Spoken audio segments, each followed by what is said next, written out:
Jamratul ilmiah.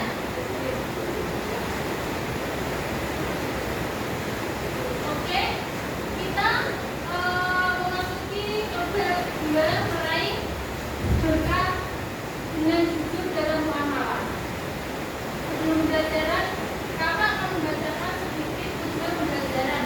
Yang pertama, siswa menganalisis Quran surat Mutaffifin ayat 1 sampai 17. Yang kedua, siswa menyimpulkan Quran surat Mutaffifin ayat 1 sampai 17.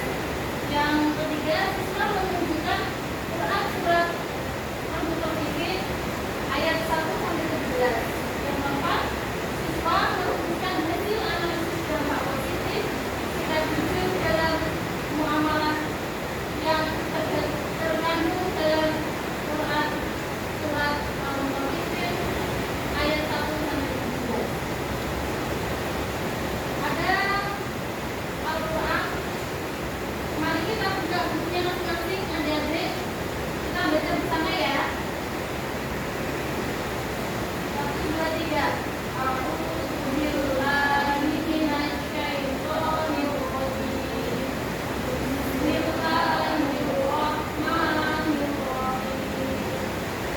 Wailul lil mutaffifin alladzina idza talu 'alan nasi yastawfun wa idza kaluhum aw wazanuhum yukhsirun.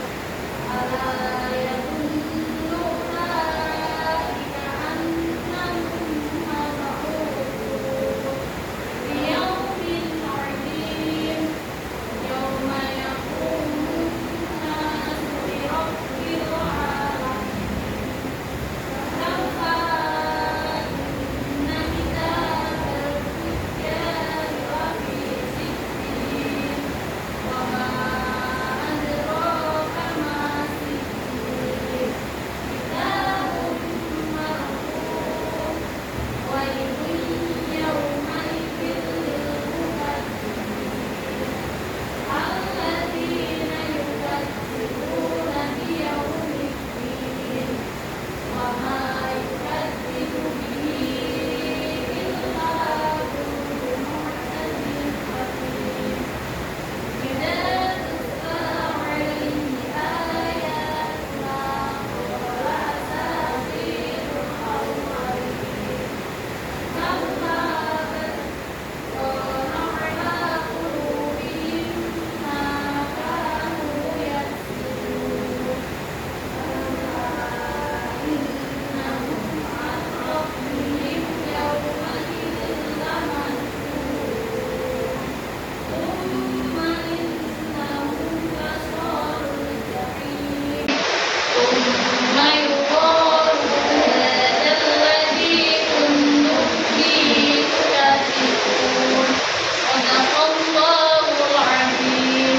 Kita akan bacakan terjemahnya. Kita akan membacakan sedikit tentang kandungan Quran surat Al-Mutaffifin. Dari surat Al-Mutaffifin ayat 1 sampai 6 menjelaskan Allah melalui surat dengan ancaman bagi orang-orang yang curang dalam timbangan dengan kalimat wa'il, artinya telah kalah. Wa'il artinya telah kalah, isyarat bahwa mereka akan mendapatkan azab yang pedih, yaitu orang-orang yang jika menerima takaran mereka minta ditambah, tetapi jika mereka menimbang atau menakar mereka mengurangi. Mereka lah orang-orang yang curang dalam jual beli. Mereka tidak beriman dengan adanya dari kiamat, dari kebangkitan, hari yang sangat dahsyat, dari pertanggungjawaban atas apa yang diperbuat. Dan ayat 7 sampai 11 Allah menjelaskan bahwa catatan perbuatan orang-orang yang durhaka terhadap dalam daftar keburukan dan disimpan dalam buku khusus bernama Sijjin, kumpulan buku-buku para setan dan orang-orang kafir. Mereka itulah yang mendustakan para rasul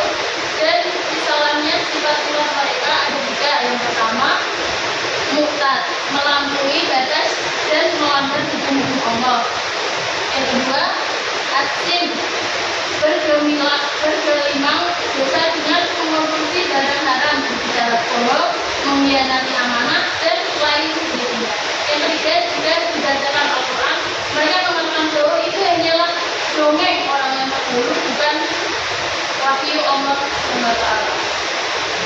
Jadi hikmah jujur dalam muamalah yang pertama itu, satu, dicintai oleh Allah SWT beserta Rasulnya. Yang kedua, selamat dari bahaya di dunia serta ada di akhirat. Yang ketiga, banyak mengalami kemudahan dan keberkahan dalam hidup. Yang keempat, dipercaya oleh teman-teman, saudara dan orang lain. Yang kelima, menenteramkan dan menyenangkan hati lantaran tidak ada kebohongan yang disimpan. Yang keenam, dikumpulkan bersama para nabi dan orang-orang soleh. Yang ketujuh, meraih jaminan surga dari Allah SWT. Yang terakhir, meraih pahala seperti orang yang mati syahid di jalan Allah. Di sini ada sedikit salah satu contoh jujur dalam muamalah. Bisa diperlihatkan? Jelas ya? Ini ada salah satu anak dan penjual. Ketika anak mau beli dan si penjual itu mengembalikan uang kelebihan, lalu si anak kecil itu berpikir, apakah uang ini dikembalikan atau tidak ya? Itu kan salah satu dari sifat jujur kan? Lah, dari segi itu si kecil berpikir, aku kembalikan saja kan, ini kan uang sisa, ini kan berlebihan. Lalu setelah itu si anak kecil ini mengembalikan kepada bapaknya yang berjualan tadi. Paham dari maksud contoh tersebut? Nah, dari sekian contoh ini kami berikan waktu untuk adik-adik. Saya berikan 2 kelompok untuk mencari contoh seperti yang ini. Salah satunya lain dari ini boleh, apa saja boleh. Yang terpenting tuh jujur dalam muamalah. Kami di sini berdua ingin menyampaikan hasil diskusi kelompok kami yang berjudul muamalah. Saya di sini sebagai Ali. Saya di sini sebagai Siti. Selamat pagi Siti. Saya tertarik membeli laptopnya Pak Jual. Apakah ada masalah dengan laptop itu?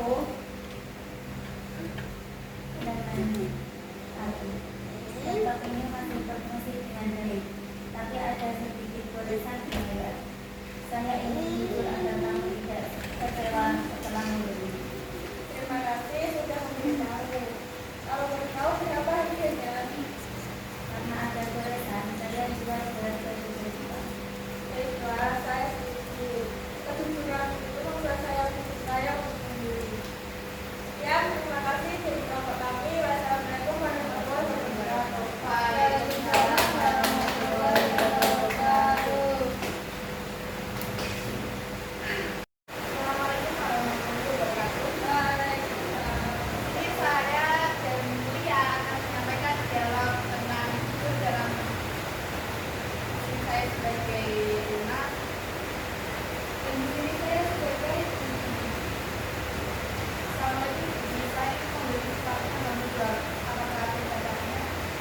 Saya tinggal dengan sepatu ini memang baru, tapi ada sedikit durasi dari samping. Saya ingin jujur agar kamu tidak kecewa. Terima kasih sudah berbagi bagi. Karena harga dalam saya jual dengan harga diskon 200. Baiklah, saya ambil kejujurannya agar saya percaya untuk transaksi. Terima kasih. Wassalamualaikum warahmatullahi wabarakatuh. Waalaikumsalam.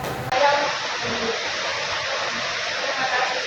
Diupload untuk mereka berdua teman-teman.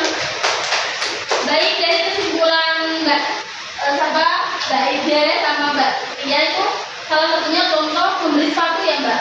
Ya, salah satunya ada yang beli dan ada yang jual. Dari begitu kita harus jujur.